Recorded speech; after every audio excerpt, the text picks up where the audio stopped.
Hello, crafty friends. My name's Alicia, but you can call me Crafty Al. And welcome, or perhaps welcome back to my channel. I'm so glad that you're here. In today's video, I'm going to be using some of the May 2026 club kits from Spellbinders and one of my new favorite techniques to create a patriotic card for the upcoming 4th of July holiday. If you enjoy this process, I do hope that you'll give this video a thumbs up, and if you're not already subscribed, I would love for you to do that as well and turn on that bell for all notifications. I got started on today's cards by using Cherry Pop and Blueberry inks from Tailored Expressions to ink blend a background in red, white, and blue. I did do my best to keep the darkest color on the edges and fade out to a white in the center. Once this was done, I did set it to the side so it could dry completely before I move on.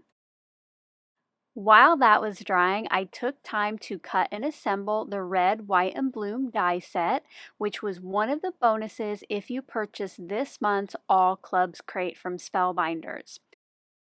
While I won't be showing the full process of putting this die set together, I did want to point out a few things. First of all, for anything that was white, I used white glitter cardstock for a little extra sparkle, and I did kind of an assembly line method, put together the flowers, put together the hat, etc.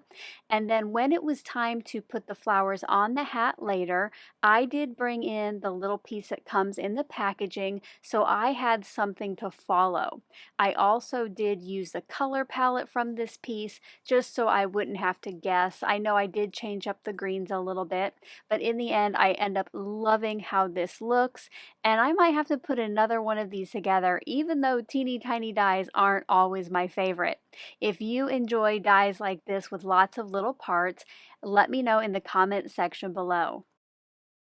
Once that was done and before I add on the flag and the firework, I wanted to make sure that I was keeping it within the confines of the background I was going to use, which for this was the 4th from largest Essential Arches die on a piece of vellum. This will allow for you to see the ink blended background, but it helps the focal point stand out.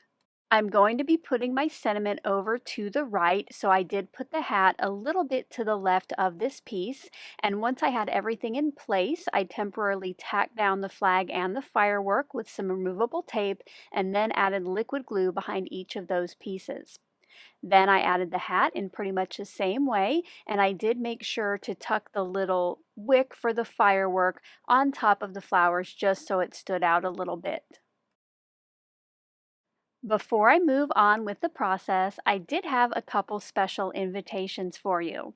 If you're enjoying patriotic cards this season, I would love for you to check out my video on the Tailored Expressions channel from earlier this week, where I created the 2 cards that are shown up on screen now.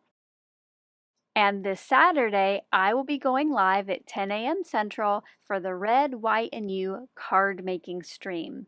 Live viewers will be able to enter to win 1 or maybe 2 of the cards that I create, and I will be using the May 2026 sheetload of cards along with a special member bonus, the Patriotic Florals Digital Collection, which has some pattern paper, some focal circles, sentiment die cut, and a page of ephemera. Now, if you join me live, I am going to tell you that how as a subscriber, you can sign up to receive these files for yourself. Make sure to check out my description box below for a link to my Tailored Expressions video and the upcoming stream.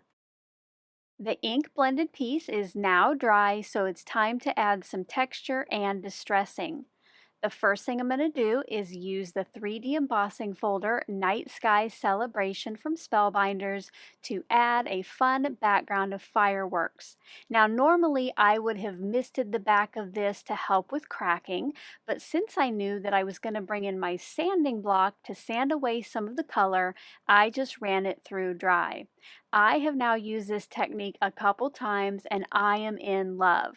I know that I'm probably late to the game on this. If you have sanded your embossed pieces before to reveal the inner cardstock, let me know down in that comment section below. For the sentiment on today's card, I am using Party Like It's 1776 from the Burst of Summer stamp set, which is the May 2026 clear stamp and die of the month. I am stamping it in Cherry Pop ink because some of it will be overlapped on the blue hat, so I thought that color would help this stand out, and it also goes with the color in the background. I did ink this up and stamp it twice to get a nice crisp red, and then I took it off camera with the coordinating die to cut it out. Also, while I was off camera, I cut a shadow piece out of Cherry Pop and added the sentiment up and to the left just a little bit. Also, while I was off camera, I added the ink blended piece to the front of a top folding A2 card base, and now while the sentiment dries, I'm going to add my focal point. To do this, I did add some tape runner for a little extra adhesion, but for most of it, I placed some liquid glue behind the pieces on the front of the vellum. When you are using vellum, you just want to do your best to hide the adhesive. Now to hold that in place while it dries, I used some of my regular purple magnets from Glassboard Studio, but I also pulled in my brand new cherry magnet, which was gifted to me by Teresa of Fresh and Renewed with Teresa. Isn't it so adorable? Now it's time to finish off the card by adding the sentiment, and to keep that nice and level because the left half of it is up on the hat, which is a couple layers thick, I brought in a scrap of Cherry Pop cardstock, cut a little strip and fold it in half on itself. Then this got added to the back left of the sentiment, and then now I can add it over to the right. I put liquid glue on the back of it all, and this just keeps it nice and level. And it's also pretty nice and flat for mailing. And here are some close-up looks at the finished card. I hope you enjoyed seeing how I put together today's card. If you did, as always, a thumbs up is appreciated. Don't forget to check out the description box for links to my other patriotic cards. And until my next video, I hope you're all having a crafty day. Bye-bye. Thank you so much for taking the time to watch all the way to the end of the video. I hope now you'll consider clicking on one of the videos or playlists I have linked above. And if you are interested in any of the products or tools I used in today's video, I do have some links in the description box below.